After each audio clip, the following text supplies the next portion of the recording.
Alors, je vous propose de commencer tout de suite parce que nous sommes déjà un tout petit peu en retard donc, pour notre demi-journée d'études intitulée Dans les coulisses des archives, où sont les femmes ? Point d'interrogation. Et je voudrais me présenter rapidement. Pascale Barthélémy, je suis présidente de l'association Mnémosyne pour le développement de l'histoire des femmes et du genre en France. Je voudrais remercier les Archives nationales et notamment Emmanuelle Giry et Denise Ogilvy ici présentes, parce que c'est grâce à elles et au partenariat que nous avons noué et à leur efficacité et à leur gentillesse que nous pouvons organiser donc cette rencontre aujourd'hui, qui s'inscrit en fait dans une journée de notre association Mnémosyne, puisque ce matin nous avons eu l'assemblée générale de l'association, assemblée annuelle, et que donc nous prolongeons cet après-midi par cet après-midi de débat et de réflexion, l'assemblée générale de ce matin.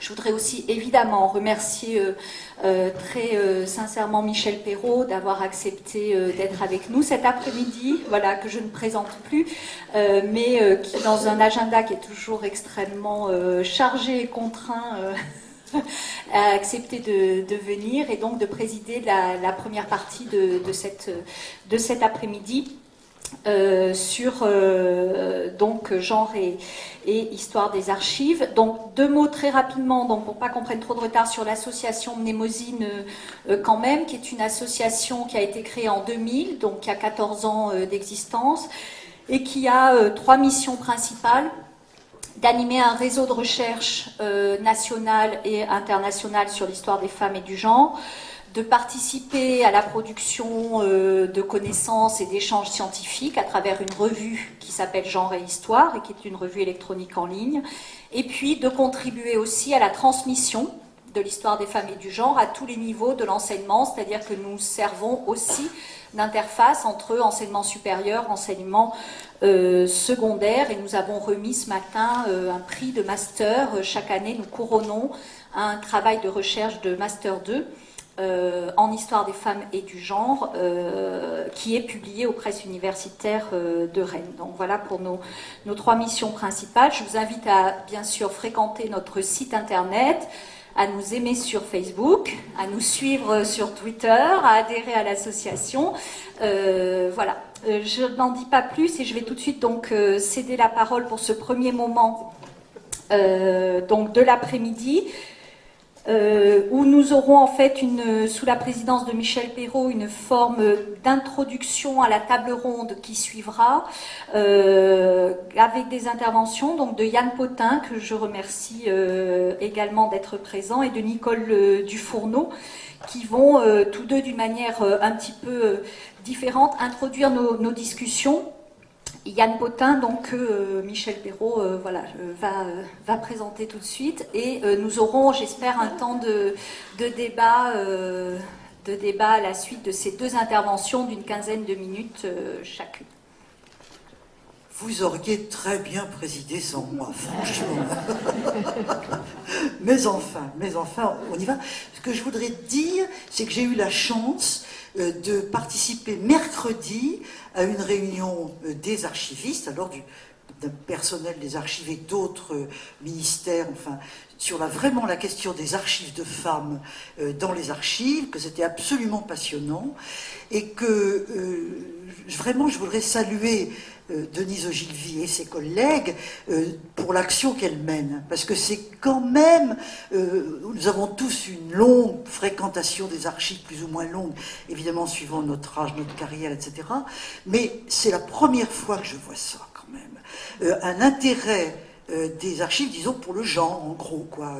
Et c'est vraiment très, très intéressant, et ça ouvre des perspectives très grandes. Voilà, alors ceci étant, eh bien, je vais tout de suite passer la parole à Yann Potin, qui est justement un homme biface, voilà, hein, puisque vous êtes à la fois archiviste, et vous êtes également enseignant à l'université Paris 13, si je ne me trompe, et puis vous êtes historien, c'est ça votre grande identité. Hein. Merci beaucoup. Merci beaucoup. Alors, d'abord, je suis très heureux de participer à cette demi-journée et puis d'avoir pu vous faire la visite. Mais là, je vais changer non pas de casquette, puisque je vais continuer à parler de l'histoire des archives. Je ne savais pas trop comment aborder la question des archives et du genre, en quelque sorte. Et en fait, il y en a une très simple qui pourrait être de se poser la question, mais je ne vais pas le faire, je vous rassure tout de suite, de pourquoi les archives sont féminines, au sens, pourquoi en français le mot archive, bien qu'il soit un pluriel, même si aujourd'hui on le décline au singulier depuis au moins 1966 et Michel Foucault, qui le premier, je crois, ou en tout cas dans mes calculs et dans mes recherches, est le premier à avoir utilisé le mot archive au singulier en français, j'entends bien. Même si après lui, évidemment, tout un bataillon, il y a eu beaucoup de personnes qui l'ont fait. Et effectivement, alors que ce mot archive au pluriel n'avait pas de genre, ou en tout cas on ne cherchait pas trop à savoir quel genre il avait, il était au pluriel de toute façon, on le déclinait au féminin en général, en fonction de si c'était un lieu ou un service. Mais là maintenant, au singulier, on dit bien une archive et on ne dit pas un archive.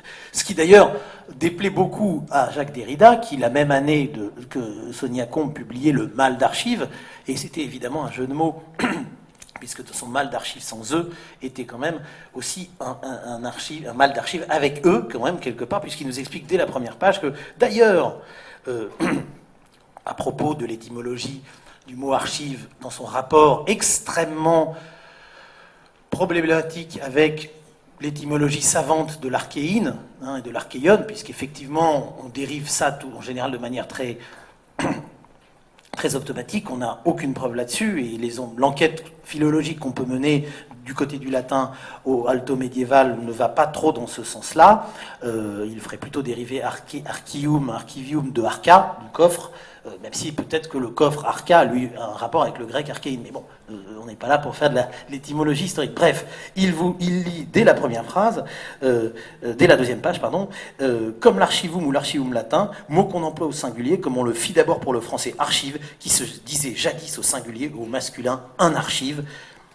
Alors là, je ne sais pas pourquoi Derrida, si je sais que trop bien pourquoi Derrida veut absolument dire que l'archive était masculine, y compris en français, tout simplement parce qu'il nous parle du pouvoir de l'archive et que, après tout, si les archives sont la trace du pouvoir, il fallait qu'à un moment, elles soient à leur origine masculine. Ce qui, en tout cas pour le latin, est faux, puisque le mot archivium est bien entendu neutre. Donc, c'est sur cette neutralité fondamentale des archives, dans leur genre, puisque les archives en latin, plus ancienne trace du mot archivium dans la patrologie latine, c'est Tertullien, dans l'apologie de Tertullien, donc fin du IIe siècle, si vous voulez, milieu du IIe siècle, donc c'est un mot neutre. Voilà. Et il est plutôt, d'où d'ailleurs peut-être sa traduction en général au pluriel, puisqu'effectivement, comme beaucoup de noms neutres, leur traduction dans les langues véhiculaires a été plutôt vers le collectif, vers un usage collectif comme les archives. Une fois cette accroche passée, je me suis dit, je ne vais pas pouvoir faire que de l'étymologie du genre féminin au sein des archives, et je me suis posé, en renversant la question de l'arrivée des femmes dans les archives, puisqu'aujourd'hui on s'intéresse aux coulisses des archives, alors il faut s'intéresser quand même aussi d'abord aux archivistes féminines, d'autant que quand on s'en tient à la documentation existante qui appelle la jeunesse française et internationale à devenir conservateur d'archives, c'est le dépliant du service interministériel des archives de France qui date du mois dernier, donc vous voyez que devenir conservateur d'archives, et c'est un personnage féminin, a priori, qui est inscrit sur la couverture, et on passe le débat sur conservateureux, conservatrice, c'est devenir conservateur d'archives, y compris où d'abord parce qu'on est une femme. Et oui, pourquoi ? Parce que cette profession, vous le savez, ou vous le sentez de manière vraiment intuitive, est largement féminisée en France et dans beaucoup de pays. Je ne reviendrai pas évidemment sur cette question de l'interprétation de la féminisation. Je vais simplement, dans mon propos de 15 minutes, vous parler de l'histoire très précipitée, très rapide, de l'arrivée des femmes aux archives, dans le métier des archives en France, évidemment au lendemain de la Première Guerre mondiale, ce qui n'est pas sans me surprendre, mais j'insisterai quand même sur le fait qu'aujourd'hui, en effet, dans l'Association des archivistes français, je n'ai pas les derniers chiffres en date, il y a 1200 ou 1300 personnes, je ne sais plus combien il y a d'inscrits, mais peut-être que d'ailleurs on pourrait nous donner le chiffre précis des femmes. Je pense qu'elles sont au plus de 50%, voire peut-être dans les 70%. Alors ce qui est intéressant, c'est qu'effectivement, et j'ai prévu de vous distribuer des tableaux, j'ai fait une petite, voilà pour vous, je me suis dit, tiens, qu'est-ce que je peux faire? Je vais, en utilisant les ressources que la Société de l'École des Chartes offre, essayer de mettre en série les 50 premières. Il se trouve que ça tombe à 50, ça tombe bien, puisque la 51e est Édith Thomas. Donc je me suis dit, on va s'arrêter à ces 51e premières, on va s'arrêter à Édith Thomas. Donc vous avez d'ailleurs le dossier personnel d'archiviste sur ce qu'a dit, donc vous pourrez le consulter pour voir ce que c'est qu'un dossier personnel pas de fonctionnaire, pas simplement d'archiviste. Donc je me dis, tiens, cette décennie, vous allez voir, ça dessine une décennie, en quelque sorte.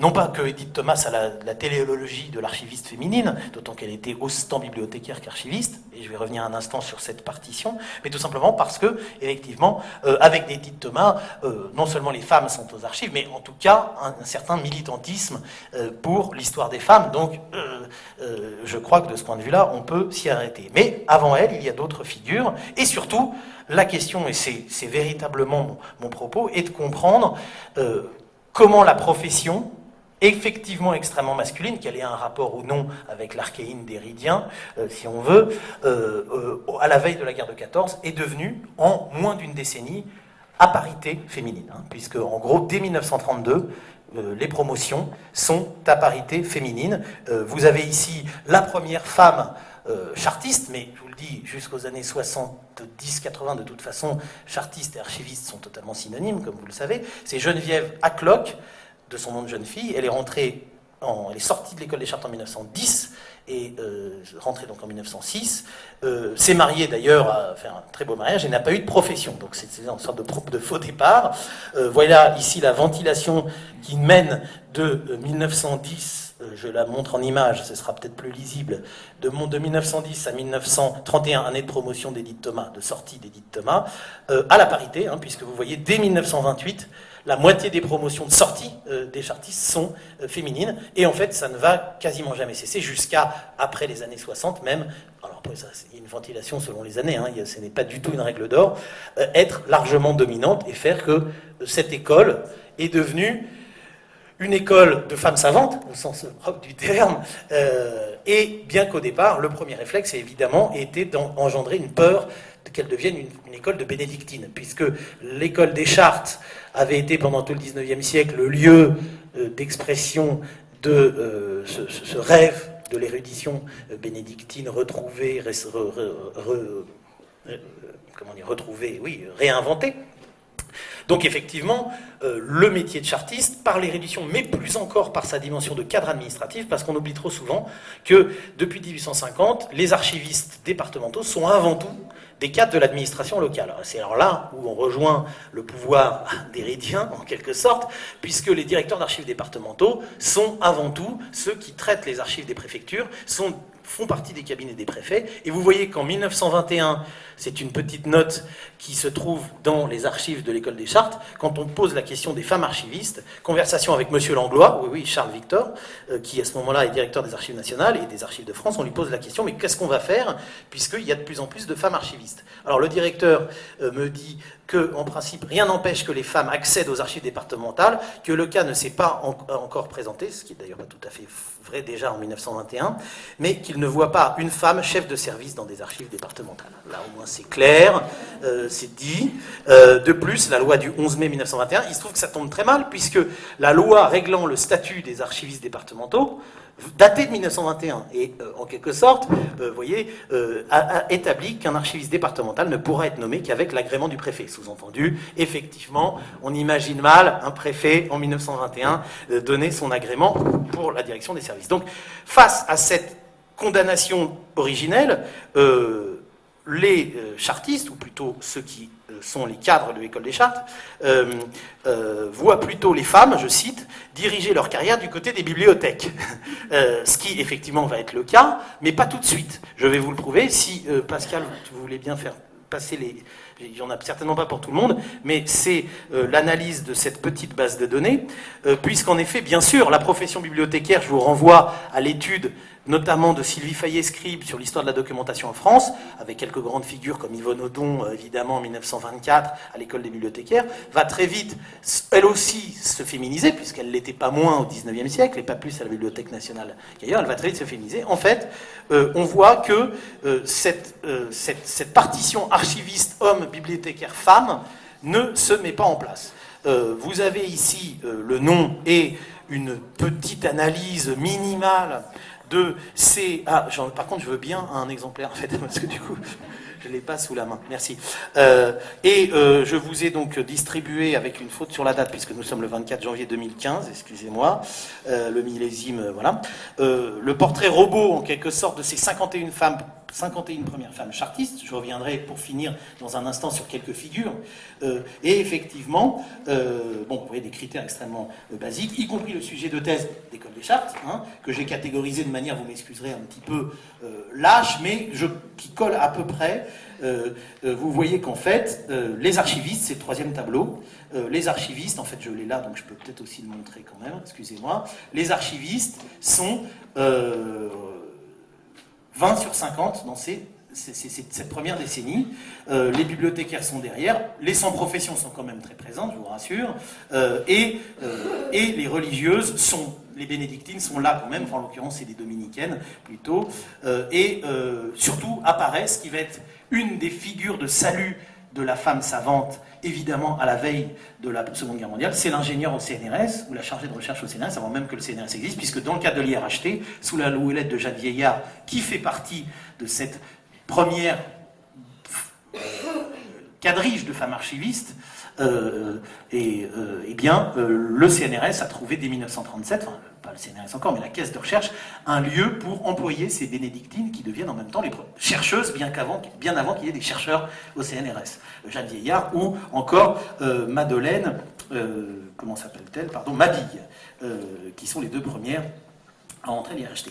Vous voyez également, parce que la Société d'école des chartes veille beaucoup à la question de la reproduction interne, donc du coup elle indique précisément, c'est une source très précieuse, le statut civil, donc on peut compter les célibataires qui restent quand même dominants, voilà, 30 sur 50, ce qui est quand même évidemment un raz-de-marée. On voit comment la femme, pour évidemment affirmer un statut dans les années 20, n'a pas tellement d'autres choix. L'endogamie, évidemment, fait part, l'endogamie, j'y reviendrai, est forte, endogamie chartiste, et elle va commander d'ailleurs ce qui va devenir la nouvelle aristocratie timide des dynasties chartistes, mais quand même on en connaît un certain nombre dans l'après-guerre, puisque pour qu'il puisse y avoir une endogamie, il fallait quand même qu'il y ait d'abord des femmes à l'école des chartes. Donc par définition, ça ne pouvait pas arriver avant les années 20.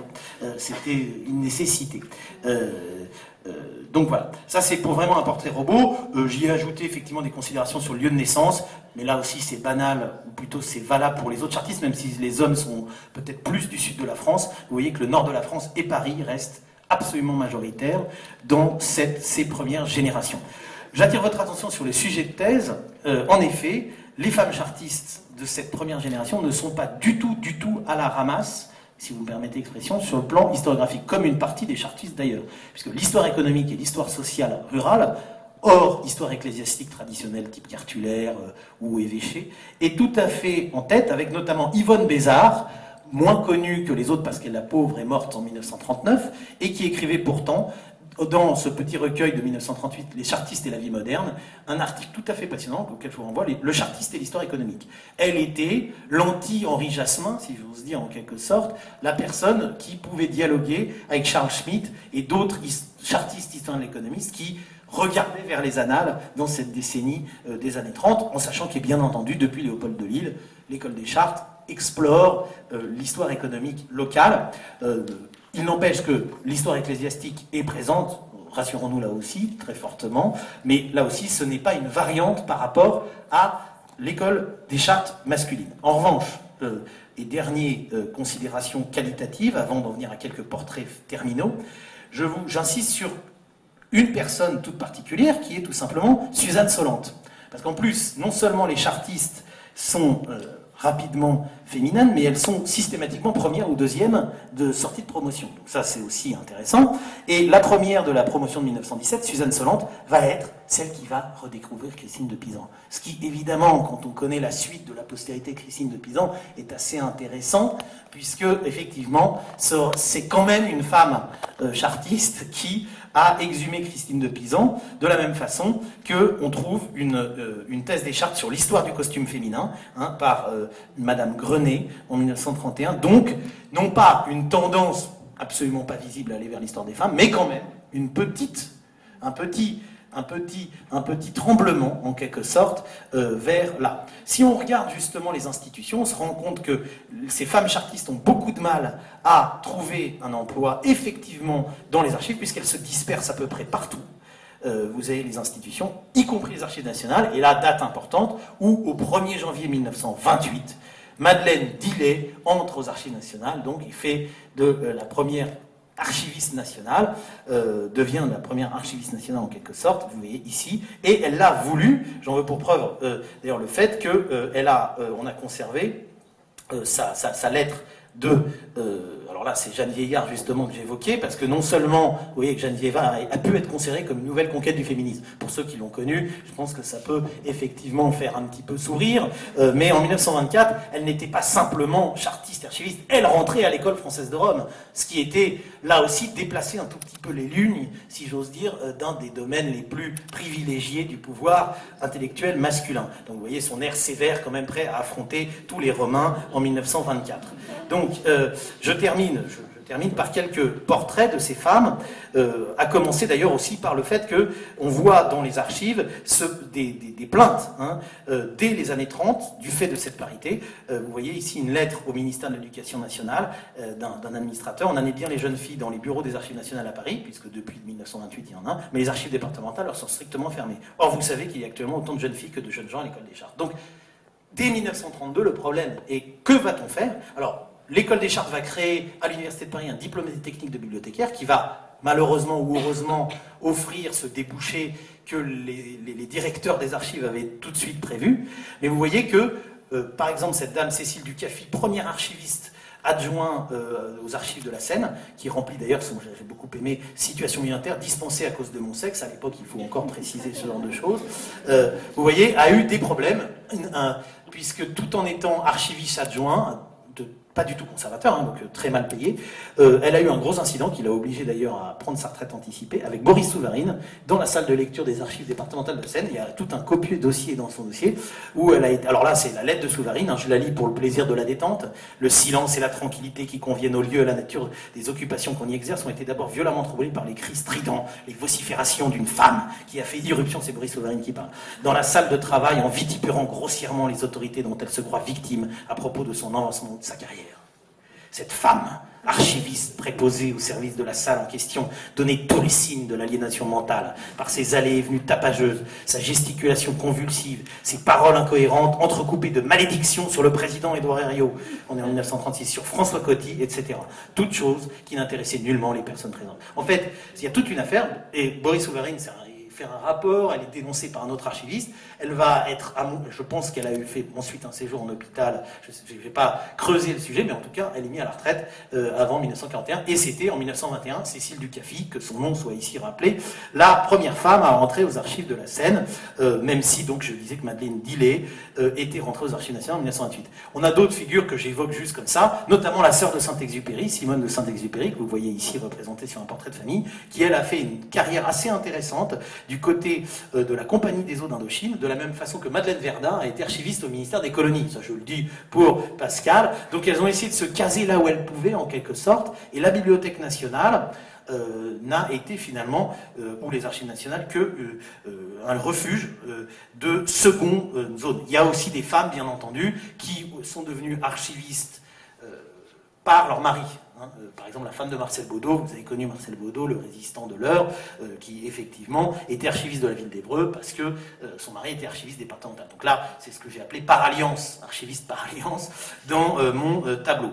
J'en termine par l'évocation d'une figure que je ne connaissais pas, je dois dire, mais je vois qu'il y a une thèse qui a été soutenue sur cette personne, Jeanne Laurent, qui non content n'a pas été archiviste, départementale, mais a été administratrice civile et sous-directrice au ministère de l'Éducation nationale, et même, pour finir, vous voyez, sous-directeur du spectacle et de la musique entre 46 et 52. Il y a une thèse, donc, qui a été soutenue sur cette personne, qui, donc, elle, s'inscrit, alors là, pour le coup, dans le modèle de l'école des chartes du 19e, cadre administratif bien plus que érudit, et effectivement, on a ainsi comme ça un certain nombre de figures qui permettent de, comment dire, donner un contexte à cette génération, ou à ces deux générations dans laquelle la figure d'Édith Thomas va émerger, en sachant que, quand même, au passage, et vous avez là l'émergence d'une autre figure qui va faire, surtout, qui va être très célèbre dans les années 50-60, c'est-à-dire la femme de savant. Non plus la femme savante, femme de savant, c'est-à-dire la femme chartiste dont le mari est grand professeur. Et là, on en a deux beaux exemples, la femme de Pierre Marot et la femme d'André Chanson.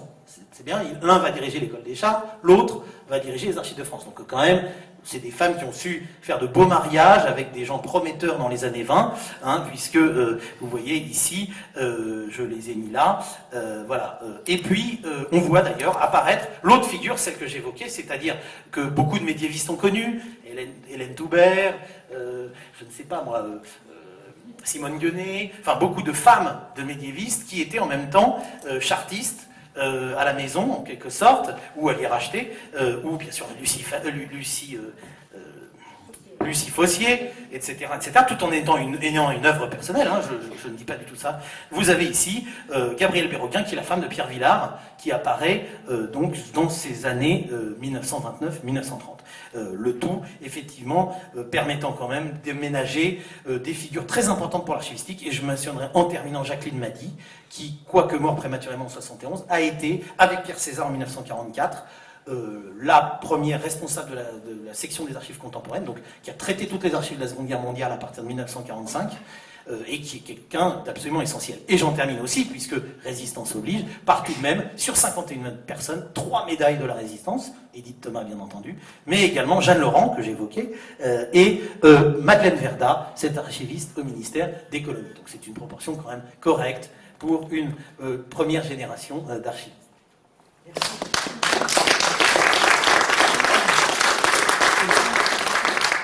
Merci pour cette passionnante communication. On aurait évidemment envie d'avoir plus de temps pour en parler. Édith Thomas, c'est vraiment quelqu'un d'essentiel, hein. Très, très important, non seulement dans la carrière des archives, mais comme historienne, comme résistante. Et c'est une Américaine qui lui a consacré une biographie, hein, qui a été traduite en français, mais on aurait encore envie d'en parler davantage. Merci beaucoup. Et... Vous avez le dossier? Oui. Il y a un dossier? Ça, c'est son dossier personnel. Ah, son dossier personnel. Pour qu'elle soit un peu là. Vous voyez, c'est mon côté. Oui, absolument. Enfin, un grand merci.